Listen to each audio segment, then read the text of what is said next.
Everyone, this is a new video and today we try the new Iveco. As you can see, the Iveco finally got an update and now they don't just look like old crap. It actually looks a little bit modern with a great interior. So here we go and let's start. As you can see just from here, the logo has been changed and now looks more modern, better, and it's also changed on the trucks. So what I'm gonna do is put a comparison between the old design and the current design. So I'm gonna do it on the flagship trucks. I'm not gonna get into the other trucks, so the one with the best engine. And yeah, here we go. So just before getting into the trucks, as you can see, we have three variants. There's nothing different between them. It's the same naming, the same customization, and the actual difference between them is just what comes with the trucks. So one comes with a 580 horsepower engine and the other comes with another engine. So an example of this, like the Golf 8 has different models. So it has one 1.5 TSC and one 2.0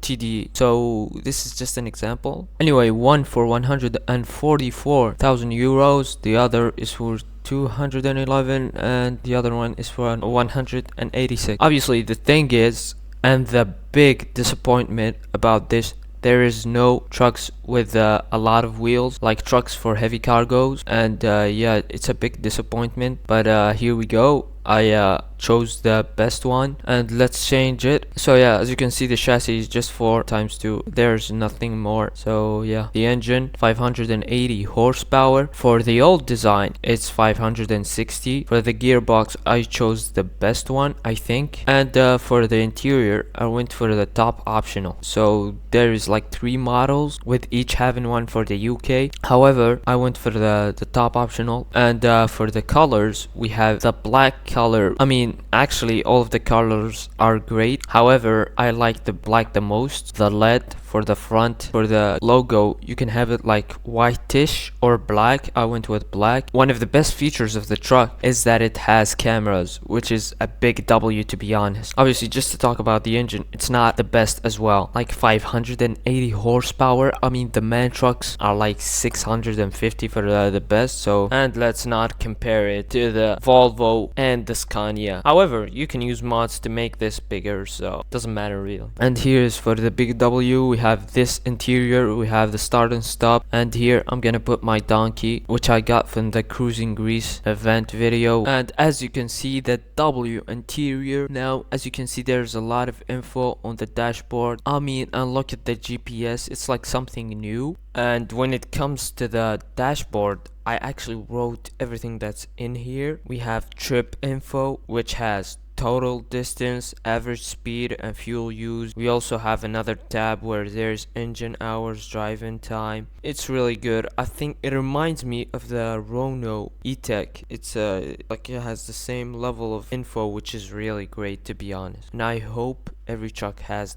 this thing, especially the Mercedes. We need a Mercedes improved interior. We need a Mercedes update. That's all I'm asking, please. And now for one of the most important stuff in truck driving, the thing that everyone thinks about when they are driving a truck, the blinker sound. And let's check it out.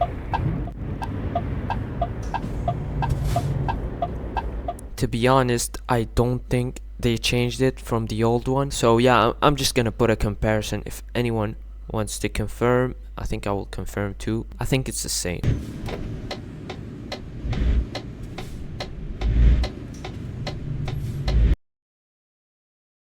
And here we go. Actually, here I'm going to test the truck, how much can it do. And as you can see, the acceleration isn't the best, but yeah, I was able to get it to 100 kilometers an hour there. And here's the top speed attempt. You can see 80 kilometers an hour, 90, 100, 110, 120, and almost crashed. And here's something that actually a lot of people don't know about this game. When you honk, as you can see, actually the truck in front of you or the vehicle in front of you, as soon as they have the space, like a safe space to turn into, they will do it, which is like something really useful, to be honest. You can make use of it. They sometimes accelerate to get into that point, but here's another acceleration. You can see 120 kilometers an hour, 130, 140, 150, 160, 170, and here's my entrance where I'm actually going to take a cargo, and we crash. We don't talk about that. Okay, so yeah, I'm gonna take a heavy cargo and try it out. And actually right now I'm gonna put another gameplay footage of me trying to get to the top speed of the other flagship, like the old flagship Iveco, which actually has 560 horsepower, and we will compare them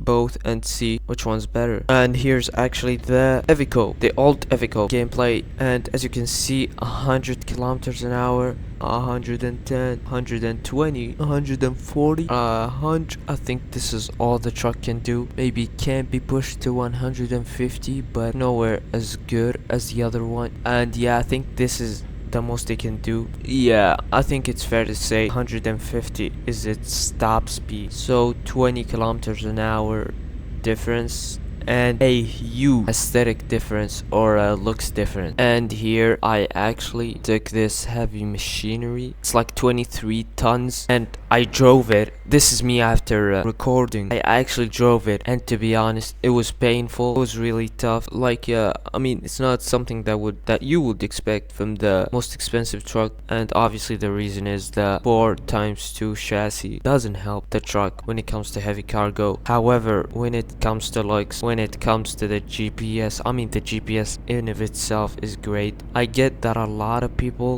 love the old and simplistic style of old trucks. Like I see a lot of people rolling out with old Mercedes. I mean, all the Mercedes are old, to be honest. However, I'm talking about the man. A lot of people roll out with old men. Okay, that didn't sound well. Yeah, so I get that, but this truck is just objectively better than the old one. I mean, it's fun to drive, not as fun to drive as the flagship man truck, the one with the 4x2 chassis. So if you wanna buy your first truck or something like that, I don't know, you saved up money in the game to buy a truck, just go with the man. But this is a great addition to the game, and I wish every truck in this game gets an update.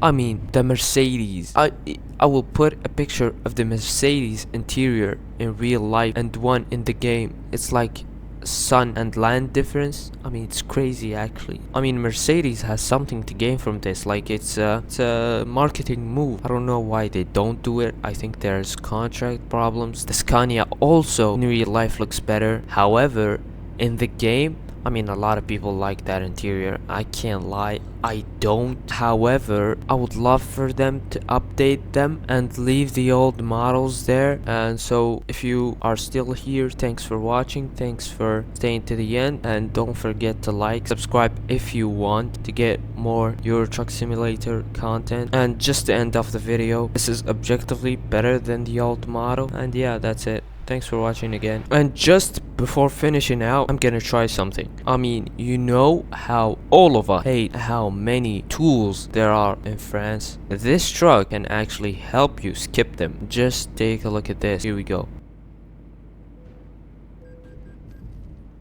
I mean, that was actually one of the best crashing performances. Just look at this. Doesn't flip or anything.